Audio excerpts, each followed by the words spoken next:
News is live in Chicago on the corner of Grand and Harlem, where we have a lady, mother of Mathew Echevarria. Is that how you pronounce it, ma'am? Echevarria. What's your name? My name's Denise.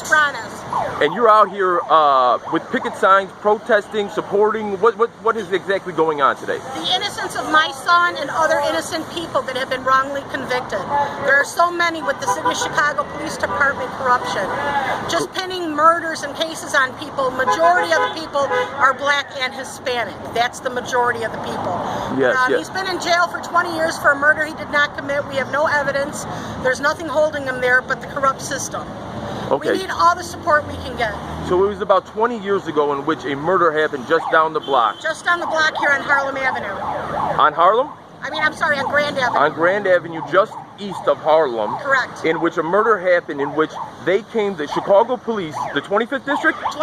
Grand and Central. Grand and Central, the 25th District, came to the conclusion that her son, correct, Mathew Echevarria, was responsible for this crime. They went to trial, and I guess he lost that trial, and you're saying there was no physical evidence? No physical evidence. Somebody pointed Mathew out in a lineup after they were shown a picture at their house stating, "We found the murderer. Can you come down to the station and identify him?" And so they went down to the station and identified him. And did that person testify at trial? Yeah. So there was one person testifying at trial? Two people testified at trial? Yeah. No physical evidence? No. Did anybody... Out of the two, there were about 10 kids, all from Elmwood Park. So they were all together. They had all been drinking and smoking pot and stuff like that. And they were crossing the street on Grand Avenue, and there was a car coming down the road, and as they were crossing, the car got close to them, so one of the guys in the group spit on the car, which created the cause. So the car turned on a side street, the guys got out of the car, walked up to the guys and shot. That's exactly what happened. And so the two people in the car, they don't know who that is? No, they're trying to say it was my son. So, yeah, I understand that, but so how did Mathew get involved with it? How did it get mixed up? We lived in the neighborhood. So you lived in the neighborhood, and somehow somebody said that they saw him there, or one of the people from the group that... We lived in the neighborhood. Okay. They said, what is it called? A person a snitch that you can't give their name. I forget. An informant, a confidential informant. They said an informant gave them my son's name. So a confidential informant during the investigation gave Mathew's name that he was one of the two gentlemen in the car. Of the 5. In the car? Yes. Okay, so is Mathew the only one locked up? Where are the other 4 people? They don't care. They got somebody. That's all they cared. They never investigated any other people. Nothing. Oh, well, so they obviously would have given Mathew a deal to tell on these other 4 people.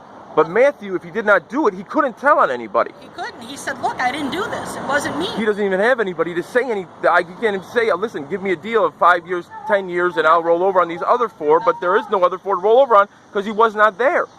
That's it. The sad thing is, they don't care about the other people as long as they have somebody to pin the murder on. That's it. Case closed. So out of these 10 people that were walking across the street, Mirabella, I believe, Josh Mirabella was the gentleman that was. Tom? Robert Mirabella was the gentleman that was shot and killed. Out of those 10 people, how many of them, did any of them say, no, that wasn't him in regards to your son? There's 2 people that pointed him out in a lineup, but after being coerced. We've since then, the other people said no. The other 8 said no? We can't, huh? The other 8 said no? Yeah, they're like, it was too fast, we can't point him out, it all happened too fast. So did your son's lawyer have those other 8 testify on behalf of Mathew at the trial? No, they didn't. No. So they didn't, so it... That's weird how why the attorney would not have them if he can't point them out. Then why wouldn't they testify on behalf of Mathew? And I know you're not an attorney. I'm just wondering why the attorney would not do that. Happened. I hired an attorney. Of course, I had never been through anything like this. Of course. So I didn't know any better. Ma'am, it happens all the time. Trust me. So I hired an attorney who, by the way, never tried a murder case. Oh, brother. Oh, so brother. My son was given 50 years. And you know what? This is not a new case. Listen, they have repealed the death penalty in Illinois because Governor Ryan found out and saw that there were people being executed that were not The DNA evidence came out in the late 90s, early 2000s, and they found that people were being executed, had been executed, that had never committed the crime. So it's better that no innocent man be executed than 99 guilty men be executed, right? If you have 100 people and one's not innocent, for that person to be executed is a horrific, tragic offense. And understand this: when someone, their life back. yes, when somebody's executed on the death certificate, it says homicide. That's the reason for death. When you put somebody in the gas chamber, if you illegally eject them, if you put them in the chair, the reason for death is homicide. That is the exact reason for homicide on the death certificate. Now, there is in Chicago. There's been Commander Burge, or Detective Burge, was a huge. Go on Google, look up Burge, Detective Burge, and then there was Echevarria. Well, who was the other one? Guerrera was another one in which they had found throughout their career that they had abused and gotten confessions through coercion and abuse and all kinds of horrific things in which Burge went to jail. Echevarria, I'm confusing the names. Guerrera, I don't know if he did go to jail. Did he? No, he's living in Texas right now. He's kind of escaped Illinois. He's in fear of his life. And there's a mother here whose two sons are both locked up from him. Now, a lot of those cases, those people were released afterwards because a lot of the Burge cases were let out of jail because of his misconduct. Now, I guess that's not, I'll have to talk to her, but that's not the case. Now, I did see you put up this lady has been trying very, very hard. I live in this area. About a year ago, there's a billboard right over here behind us. We can't see it. It's the opposite side. But she paid for a billboard, which basically says what that sign says there. So she is trying very, very hard. So he's been locked up for how long now? It'll be 20 years now. And where's he at? Right now he's in Menard. Okay, so that's Menard Correctional Institution. That is a maximum security institution in Illinois. There are 3 maximum security institutions. Menard is one of them. So that is the name. If you could look up his number, send him a letter. Send him something of support. Anything. A letter to a person in jail. We have a Facebook account.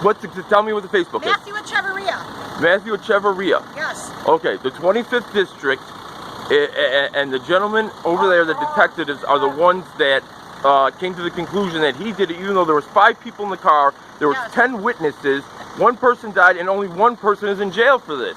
And only 2 people testified out of the 10. Yeah. Seems somewhat suspicious. So how is the appeals case going? What is going on with you? We actually have two, we have the Southern Illinois University's Innocence Project working on his case, and then the Illinois Innocence Project are working on his case. So he does have people fighting in his corner, but once you're in, once they hit that gavel, it is so hard to get. It's easy to get in trouble. It is impossible almost to get out. And when you got the system against you, even if they know they're wrong, they're staking their careers on this. They're in political office.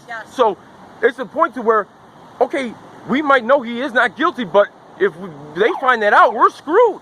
So not only are they screwed, then there's the lawsuits. So don't forget so they have absolutely no reason or want to try, and it's not. They've forgotten about this young man, and what's out of sight, out of mind is pretty much what happens to a lot of minority in the Chicagoland area. This is not new. You can look up Burge and look up Guerrera. Look up both those detectives and see what they did. You don't take my word for it. Look it up. It's on Google. Channel 2, Channel 5, Channel 7, all is reported on this. This is nothing new. Thank you, ma'am. Your name again? My name's Denise Bronis, and thank you all. Thank you. Disorderly Product News, checking in. Grand and Harlem. Thank you, Denise.